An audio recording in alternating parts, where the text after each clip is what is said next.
자, 우리 계속해서 이제 타문화적 관점에서 보는 교육이 어떤 의미가 있는지 한번 생각을 해보겠습니다.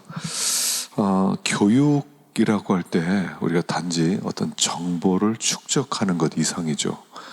이것은 성경이 계속 강조하는 것으로서 가르침과 교리는 단순히 정보를 가르치는 것이라기보다 행위를 일깨우는 것이죠. 그래서 정보 중심적인, 정보 지향적인 태도는 말과 개념의 교정에 관해서만 관심을 집중하고 논쟁을 하도록 유도한다는 것입니다. 그래서 이런 태도는 진정한 교육의 목적에서 벗어나게 되죠. 교육은 삶을 살아가고 또 행동하고 지식을 효율적으로 적절하게 사용하고 그리스도를 영화롭게 하는 방법을 배우는 것입니다. 그래서 그 디모데후서에 보면 너는 진리의 말씀을 옳게 분별하여 부끄러움이 없는 일꾼으로 인정된 자로 자신을 하나님 앞에 드리기를 힘쓰라. 결국 말씀을 분별한 다음에 부끄러운 것이 없는 일꾼으로 인정된 자가 되어야 된다는 거죠. 우리가 잘못하면 지식에 초점을 맞춰요. 특별히 젊었을 때는 지식에 관심을 많이 둡니다. 물론 지식은 참 중요합니다. 지식은 힘이지요. 그러나 지식이 있다고 해서 행동이 변하는 것은 아니라는 거예요. 그러니까 아는 것과 사는 것은 다른 일이죠. 아는 것과 믿는 일과 우리가 믿고 행하는 것이 하나가 되어야 되는데 교육의 목적은 결국은 우리들이 행하게 만드는 거예요. 우리가 잘못하면 우리가 이제 속을 수가 있어요. 지식. 그러니까 신앙생활을 머리로만 한단 말입니다. 신앙생활은 머리로 하는 게 아니라 마음으로 하는 거거든요. 하나님이 원하는 것은 너희의 몸을 하나님이 기뻐하시는 산 제사로 드리라. 몸을 드리라고 그랬거든요. 근데 우리는 안다. 내가 그것을 압니다. 그러면 그거 내가 변했다고 생각하는 그런 이상한 착각 속에 살아가요. 특별히 남자와 여자에 있어서 남자는 굉장히 지식적이죠.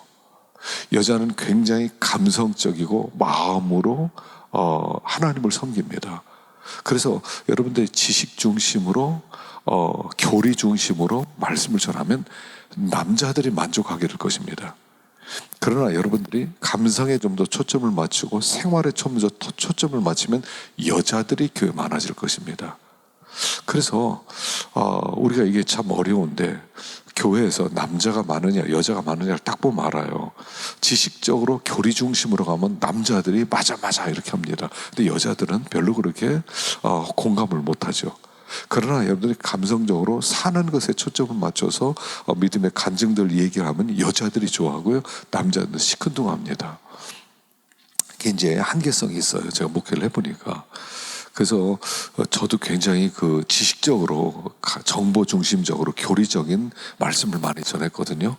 그래서 남자들이 이렇게 좀 많습니다. 성가대도 남자와 여자의 숫자가 거의 같을 정도로, 요새는 성가대를 못하지만 그래서 우리 교회를 사람들이 이렇게 말했어요.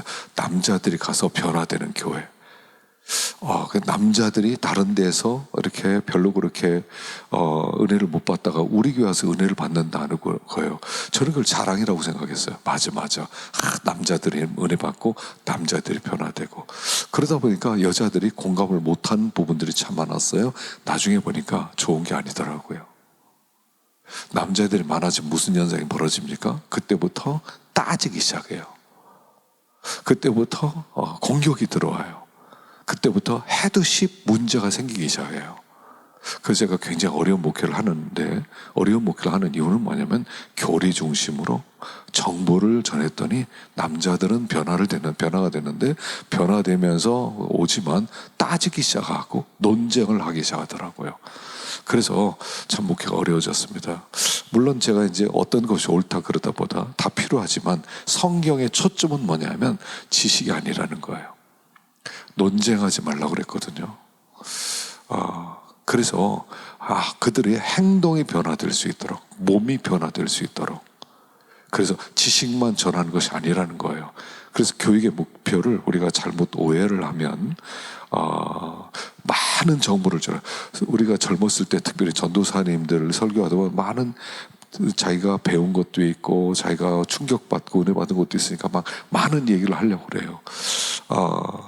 그런데 듣는 사람 입장에서는 그게 소화가 안 될 때가 많아요. 그러니까 정보 중심의 목표가 아니라 여러분들의 마음으로 몸이 변화될 수 있는, 진정으로 행동이 변화될 수 있는 그런 복음을 증거해야 된다 하는 것입니다. 그래서 특별히 이 기독교에서는 교육이 뭐냐면 메시지를 전하는 사람 자체가 메시지의 중요한 내용이 된다는 겁니다. 그러니까 예수님은 항상 모범을 보이셨어요. 바울은 뭐라고 했습니까? 내가 예수 그리스도를 본받는 자 된 것 같이 너희는 나를 본받는 자가 되라. 예수님은 내가 너희를 사랑한 것 같이 너희도 사랑하라. 먼저 보여주세요. 그리고 따라오라고 하세요. 그래서 메시지를 전하는 사람 자체가 메시지의 내용이라는 것입니다. 여기에서 실패하죠. 제자훈련에 실패하는 많은 사람들의 이유가 뭐냐면 여기에서 실패해요. 나는 하지 않아요. 그 지식만 가르쳐줘요. 기본 기초 제자훈련 코스, 그다음에 중급, 그다음에 고급. 그래서 20주씩 60주를 합니다. 1년 반 동안 합니다. 숙제를 많이 나눠줍니다. 그리고 점검도 합니다. 근데요, 나중에 보면 숙제도 하고 열심히 따라하는데 변화는 안 됐어요. 때때로 여러분이 제자훈련이나 목회는 굉장히 어려운 거예요. 내가 안 변하면 교인들은 안 변해요. 이게 우리의 아픔이죠. 내가 변해야 교인도 변하거든요. 나는 지식을 전해줘요. 나는 못하지만 너희들은 해라. 절대로 안 돼요. 기독교는 절대로 안 돼요. 그래서 내가 변화된 것만큼 교인이 변화되는 거예요. 내가 영적으로 부흥하는 것만큼 교인들이 영적으로 부흥하는 거예요. 그러니까 교인은 내 수준이에요. 교회가 시원찮아서 그래. 아니요. 내가 시원찮은 거죠. 그래서 교육이라고 하는 것은, 교육이라고 할 때 항상 행하도록 가르치는 것이지, 정보를 줌으로 말미암아 정보 주고 지식 주고 교리 주었으니까 변화될 거라고 믿는다는 것은 굉장히 바보 같은 짓인데 우리는 그런 일을 행하고 있다 하는 것이죠. 그래서 학생들이 단순히 어떻게 생각할 것이냐가 아니라 어떻게 살 것이냐를 배우는데 초점을 맞추라는 거예요. 어떻게 살 것이냐, 어떻게 생각할 것이냐가 아니에요. 신앙생활은 뇌로 하는 게 아닙니다. 우리가 속는 거거든요. 뇌로 하는 신앙생활은 속는 거예요. 마음으로. 주님이 원하는 것은, 그래서 마음을 다하고 힘을 다하고 뜻을 다하여 주 너의 하나님을 사랑하라. 하나님이 우리에게 원하는 것은 마음을 다하고, 맨 처음에 마음을 다하고 마음으로요. 하나님이 우리에게 원하는 중심의 진실함을 원해요. 그러니까 뇌로 신앙생활하는 사람은 잘못된 우상숭배와 외식으로 넘어갑니다. 뇌로 나 그거 알아, 나 그거 배웠어. 굉장히 위험해요. 그래서 특별히 우리 이렇게 개혁주의적 공부를 하는 우리들은 교리만 잘하는 것이 아니라 교리와 함께 삶이 따라가야 돼요. 내가 그렇게 참 하나님이 기뻐하시는 뜻이 무엇인가, 성경이 무슨 말씀을 하고 있는가를 제대로 알고 있다면 보여줄 수 있어야죠. 그게 교육이다 하는 것입니다. 자, 서론복음을 보겠습니다. 서론복음을 보겠어요. 자, 문화는 뭐냐면, 우리가 누누이 얘기했죠. 개별적 인간사회의 특징인 학습된 행동, 경향들, 관념들, 세계관들, 그리고 그 산물들이 함께 통합된 체계입니다. 그러면 그 학습이 그 문화가 어떻게 학습되느냐 하는 거죠. 모든 사회는 각 사회가 의미 있는 삶을 영위하는데 필수적이라고 여기는 경향들과 행위들을 젊은 세대들에게 전해주기 위한 어떤 메커니즘을 필수적으로 갖추고 있다는 사실이에요. 그러니까 어떤 사회든 그게 서구 사회든 우리 동양 사회든 아니면 저 아프리카 정글에 들어가 있든 어디 뭐 인도네시아 뭐 무슨 파푸아 뉴기니아든 어디든지 메커니즘이 있어요. 내가 가지고 있는 문화를, 우리가 지금 살고 있는 문화를 다음 세대에 전달해주는 메커니즘이 있단 말입니다. 그게 교육이죠. 자, 교육의 성격은 뭐냐면, 첫째, 교육은 학교 교육 이상의 것이라는 거예요. 지금 우리 이제 서구 세계가, 여러분 서구 세계라고 할 때는 우리를 포함해서 얘기하는 겁니다. 이미 우리도 서구 세계 모든 교육 시스템이나 그런 문화 시스템을 우리 그대로 받아들였기 때문에 우리가 한국이라는 동양이라는 곳에 살고 있지만, 물론 우리가 어떤 그런 전통과 어떤 뿌리를 가지고 있지만, 민족성을 가지고 있지만, 모든 시스템은 이미 서구화됐다고 인정을 해야 됩니다. 학교라고 불리는 대규모 기관들을 통해 젊은 세대를 훈련시키는 일에 지나치게 집중하고 있다는 것은 굉장히 불행한 일이고요. 이런 많은 서구인들이 학교 교육과 교육이란 용어를 동의어로 이해하고 있는 것도 불행한 일이라는 거예요.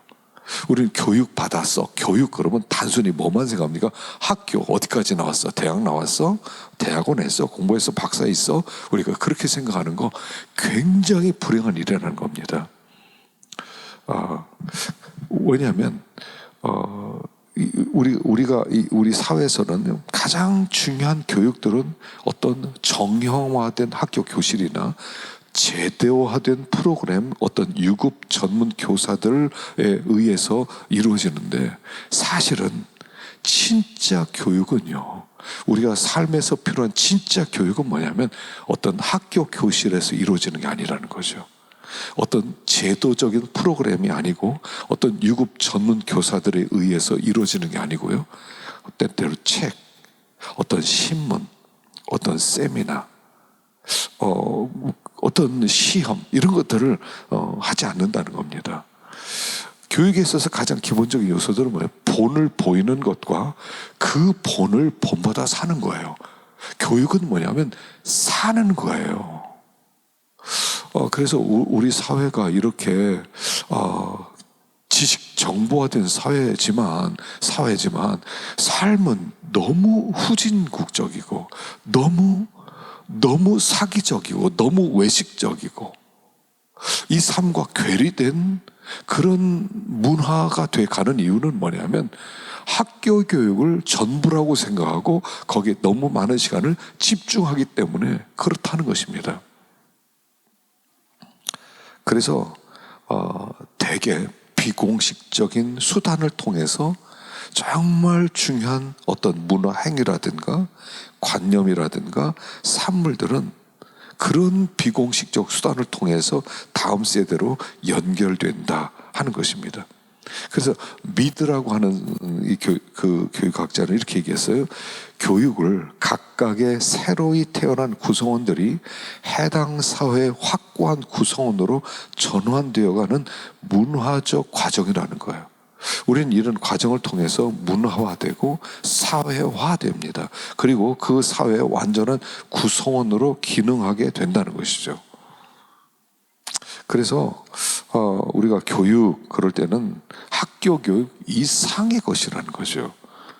자, 두 번째, 교육이란 단순히 정보를 축적시키는 그 이상입니다. 아까도 말씀드렸습니다만, 교육이란 뭐냐면 어떻게 사고할 것이냐를 배우는 게 아니라 어떻게 행동할 것이냐를 배우는 거죠. 그래서 진정한 교육은 피교육자를 총체적으로 형성시켜가는 거예요. 전인적 교육이라고 그러죠. 머리, 지식만 주는 게 아니라 그 사람이 총체적으로 모든 면에 지, 정, 의, 참된 인간다움 모습으로 가는 거죠. 그래서 교육은 지식적인 것이 아니라 사회적이고 행위적이라는 거죠. 교육의 결과는 해당 사회 내에서 적절하게 가장 그 문화에 합당한 사람으로 행동하는 것을 얘기하죠. 그래서 우리는 되게 우리 주변에서 이루어지고 있는 것들을 관찰하고 때로 흉내냄을 통해서 배워가고 있다 하는 것입니다. 그냥 단순히 책상 앞에서만 배우는 게 아니라 보면서 우리도 모르게 따라가면서 그렇게 우리가 그렇게 배워가고 있다 하는 것입니다. 그래서 전형적인 학교 교실에서 배우는 많은 양의 정보들은 교육 과정에서 필수적으로 요구되는 것이 아니라는 거예요. 어떤 면에서 그 많은 정보들을 우리가 배우기 때문에 진짜로 중요한 문제를 도외시하고 불필요한 그런 문제들의 정력을 기울인다는 것은 굉장히 지금 이 교육의 허점이다 하는 것이죠. 자, 그러면 교육 과정에 유형이 있습니다. 어떤 교육들이 있는가? 자, 첫 번째, 공적인 교육이죠. 공적 교육 과정에서 가장 뚜렷하게 드러나는 유형은 아무래도 학교입니다. 전형적으로 공적 교육 과정들은 매우 비인격적인 특성들을 드러냅니다. 그래서 학교에서 교육시킬 때는 아주 인격적으로 가르치는 게 아니에요, 사실은요. 비인격적인 특징이 많죠. 특별히 서구 사회에서 공적 교육은 상당히 많은 수의 학생들, 전문적인 교사들로 이루어진 학급을 중심으로 형성되죠. 그래서 교과서, 학교 건물, 또 책상들, 학교라는 기관을 상징하는 물품들, 전문화된 여러 가지 설비를 이용하게 되는 거죠. 그래서 이 배움에서는 거의 교사에게 의존되고 있고요. 교사 중심적입니다. 학생들은 공적인 배움의 학습 과정에서 굉장히 수동적이죠. 숙제, 그러면 선생님이 내주는 숙제를 해야 되는데 선생님 마음에 들어야 돼. 그것도 학생 중심이 아니라는 거죠.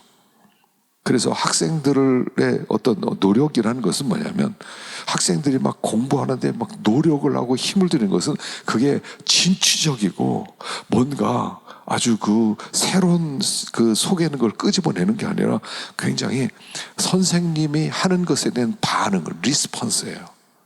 어떤 것을 얘기하면 거기에 반응 정도 하는 게 교육이죠. 그래서 현재 공적 교육은 거의 모든 사회 일부분으로 존재하죠. 서구 사회나 비서구 사회나. 근데 이 비서구 사회 맥락에서 볼 때는 교육이 전통적인 삶과는 관련이 없는 서구 사회 이 학교 제도가 들어와서 학교 선생님과 교실과 과제를 하는 가운데서 실질적으로 그 전통과는 별 관계가 없다는 거죠. 그래서 공적 교육은 사람들을 전통적인 생활에서 끌어내어 해당 사회 속에 존재하는 서구적 생활 방식으로 투입하는 작용을 한다는 거예요. 그 어떤 전통적 사회에서 그 서구적 생활 방식을 익히는 거예요. 학교라는 기관을 통해서. 그래서 사람은 이렇게 살아가는 거구나, 이렇게 직장 생활을 하는 거구나, 이런 것이 정상으로 그냥 학교 다니는 걸 그냥 정상적으로 생각하면서 그러면서 진정한 중요한 문제들은 도외시할 수 있다는 것이죠. 자, 무공식적 교육이 있습니다. 둘째, 무공식적 교육. 자, 이 무공식적 교육은 뭐냐면 공적이지도 않으면서 비공식적이지도 않은 그런 활동들인데 예를 들면 주일학교가 있죠. 주일학교. 주일학교예요. 어린이들 또는 어른들도 그 어른들 주일학교가 있을 수 있어요. 이것은 그 다른 영역이라는 거예요. 진정한 의미에서 학교는 아니죠. 비공식적인 교육과 대조하여 무공식 교육에는 뭐냐면 계획도 있어요. 그래서 1년 교회에서 무엇을 가르친다. 그리고 이 무공식 교육에서는 성숙을 지향하죠. 또 그 변화를 촉진하는 어떤 신학교들, 워크숍들 이런 범주에 속하고요. 도제제도나 제자도의 많은 부분이 이런 영역에 속한다는 겁니다. 그래서 비서구 사회에서는 무공식적 교육 과정이 소년의 몸을 남성이 되어가게 하고 소녀의 몸이 여성으로 되어갈 시기에 열리는 성인식의 일부분으로 치르기도 합니다. 그러니까 무공식인데 어떤 공식과 비공식인데 무공식이라고 하는 것은 어떤 공식 교육의 계획도 있고요. 어떤 목표도 있는데 그러나 그것이 어떤 공식적으로 인정되거나 아니면 비공식적 자리에서 배우는 게 아니라 무공식이라고 하는 그런 교육을 시킬 수 있다 하는 것입니다. 자, 세 번째는 이제 비공식 교육이 있죠. 자, 비공식은 뭐냐면, 비공식은 모범과 관찰, 비공식적 대화, 이야기, 과정에 따른 것이 아니라 필요에 따라 비공식적으로 요구되는 독서 그룹 같은 것을 포함하는 인격 대 인격의 만남을 통해서 이루어지는 겁니다. 비공식적 교육은 공적 또는 무공식 교육과 더불어 진행되거나 아니면 교육의 초점이 공적 교육이나 무공식적 교육에서 소화할 수 없을 때 이루어지곤 합니다. 그러니까 이 무공식, 비공식 교육은 이런 거죠. 부모와 자녀의 관계. 그래서 그 어머니가 딸들에게, 아버지가 아들에게, 그리고 비공식적인 교육에 예를 들어서 어머니가 자기 딸에게 야 설거지 좀 해라. 왜 설거지 해야 돼요? 야 밥을 먹었으면 지저분한 거 치우는 게 우리의 책임이야. 이거 비공식이죠, 그죠? 아들이 아이에게 야 너 들어오면 신발 정리를 해라. 왜 이거 해야 돼요? 야 신발 정리를 해서 집 안에 아주 정돈 있게 해야지. 이거 우리가 해야 되는 책임이야. 이게 비공식적 그런 것이죠. 그래서 근데 지금 문제는 뭐냐면 이 비공식적 교육이 무너지고 있다는 거예요. 그 밥상머리 교육이라고 그러죠. 밥상머리. 밥을 먹으면서 이런 얘기 저런 얘기 부모님이 얘기하죠. 그게 교육이거든요. 사실은요. 잔소리 같거든요. 근데 그 잔소리가 비공식적 교육이고, 그러는 과정 속에서 아이들이 자기도 모르게 이 사회에 필요한 사람으로서 만들어지고 사람이 해야 될 책임들을 감당하게 된다 하는 것이죠. 그래서 이런 비공식적 교육이 지금 무너지는데 이유는 아빠도 바쁘고 엄마도 바빠요. 그러면 아이들은 그냥 밥이나 먹어요. 그러나 대화할 시간이 없어요. 뭔가 가르쳐 줄 시간이 없어요. 그리고 부모는 자녀들에게 자연스럽게 그냥 월급, 그 용돈이 너무 많이 두둑하게 주고 공부 잘하고 있는지 확인하는 정도예요. 그리고 아이가 잘못했을 때는 혼나는 정도예요. 그러니까 비공식적 교육이 무너지고 있다는 것입니다. 그러니까 이 사회가 교육을 통해서 연속성, 문화의 연속성, 전통의 영성성, 사회인으로서 잘해야 되는 그런 부분들이 약해지고 있다 하는 것이 문제라는 것이죠. 자, 네 번째는 교육 제도 중에 도제 제도와 제자 제도가 있죠. 상당수 인간 사회에서 채용하는 교육의 일반적 접근은 도제 제도입니다. 이 도제 제도는 한 선생이 한 명 또는 그 이상의 학생들로 형성되는 공식적인 관계처럼 보이는데, 근데 그들의 배우는 것은 무공식이나 비공식적으로 이루어진다는 것이죠. 그래서 이 제도를 통해서 맺어진 관계는 오랫동안 지속되고요. 광범위한 정보와 행위에 대해서 배우게 됩니다. 배움의 초점은 정보를 전달하는 게 아니라는 거예요. 그리고 그 배움이 실생활과 유리되는 것도 없어요. 그러니까 선생과 학생이 24시간 동안 지내죠. 그래서 그 특별히 예수님께서 제자들 키울 때 도제제도로 키우죠. 3년 동안 예수님과 함께 같이 있게 만들어요. 함께 먹고 함께 다니고 함께 전도하고 모든 것을 함께 하면서 보여주는 거예요. 바로 이게 진정한 제자 훈련이죠. 함께 사는 거예요. 지식만 딱 전달해주고 숙제만 딱 나눠주는 게 아니라 함께 살면서 보여주는 거예요. 그럼 대부분의 여러분 이렇게 훌륭한 조훈현 같은 여러분 조훈현 그 바둑 기사 있죠. 이분도 일본으로 들어가서 자기 일본 선생님 밑에서 9년 동안 있었어요. 그냥 한두 살에 들어가서 그냥 그 집에서 그냥 먹고 살고 있는 거예요. 그러니까 그분과 함께 어떤 데는 바둑도 같이 두고 어떤 데는 밥도 같이 먹고 선생님 마당 쓰라 마당 쓸고 그 집에 들어가 사는 거예요. 그게 도제제도죠. 예수님의 훈련 방법이에요. 그러니까 우리가 지도자를 키울 때 중요한 것은 바로 이 훈련이라는 겁니다. 함께 사는 훈련. 함께. 단순히 여러분 목사도요. 예전에는 목사를 어떻게 길렀습니까? 물론 이제 평양신학교에 있어서 신학교 가서 거기서 이제 목사 안수 받고 우리나라 7명의 목사 안수 받은 사람 나오고 그렇게도 했지만 사실 처음에 그 교회가 세워지고 나서 신학교가 많이 없을 때는 어떻게 하냐면 교회에서 키웠어요. 그래서 교회에서 키워가지고 그 교회에서 뭐 조사라고, 전도사를 조사 그렇게 부르죠. 뭐 임명받은 것도 아니에요. 충성스럽게 헌신하면서 신앙생활하면 조사를 시켜요. 그리고 조사부터 시작해서 나중에 그가 이제 공부를 하고 안수도 받고 이렇게 되는 거죠. 그래서 이 도제 제도는 교육 제도의 굉장히 중요한 방법이었다 하는 것입니다. 자, 조금 쉬었다가 계속합시다.